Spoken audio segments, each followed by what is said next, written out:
Well, Spokane County has been growing. Is it going to continue that trend? Well, there's this article that just came out of the Spokesman Review today. And what we're going to do then is take a look at the actual home sales data and let's validate. Hi, this is Dennis Isip from Haven Real Estate.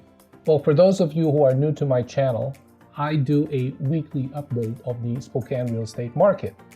And on the second Sunday of every month, I do a monthly version.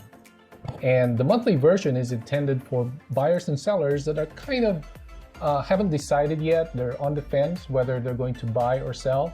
They're looking at the short term and waiting for whatever reason that they're going to either buy or sell.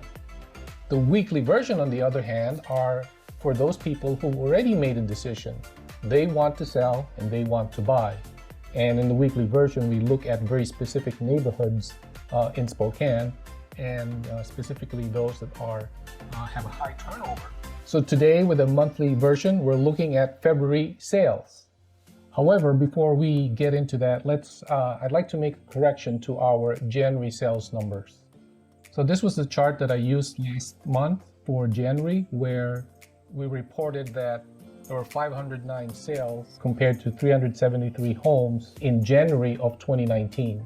And so there was a substantial difference between last year and this year, primarily because of the heavy snow that we had last year, at least heavier than what we had this year. After looking back at the data, and there were some corrections that were made, I noticed that there's just a slight difference of about 7 more sales that were reported.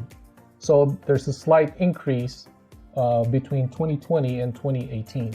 Now, if we go to this month's sales, we now see that there is a substantial increase at 481 homes that were sold in February alone, compared to February of 2019, and also more than the February sales in 2018. So in this graph, we look at the actual number of homes that were sold per month in 2019. So you'll see that January was our lowest month, but it rapidly increased all the way up to July, where that was the peak.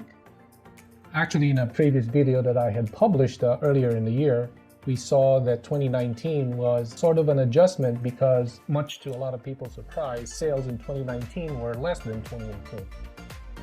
So far today, what we're seeing is that 2020 sales are greater than 2018 sales. Now, keep in mind that these numbers are based on the closing dates of the home. Between the time that you make an offer and it gets accepted up until the time it actually gets closed, it may take anywhere from, as little as 7 days, for example, or maybe as much as 60 days, depending on the financing and other arrangements in that contract. So in other words, what I'm saying is if you want to sell your home in July, make sure that you get it all prepared, probably as soon as right now, by the time you get it all staged and cleaned up and ready for photography, it would take a couple of weeks to get that done. Now with this graph, we compare it to the homes that were sold in 2020 so far. And I can't wait until the end of March to see if our trend will continue. Now, keep in mind that there are a couple of things that are going on in the economy. There's the coronavirus, there is the volatility in the stock market, and when there is some uncertainty in the stock market, a lot of people tend to pull out their investments and they put it in housing instead.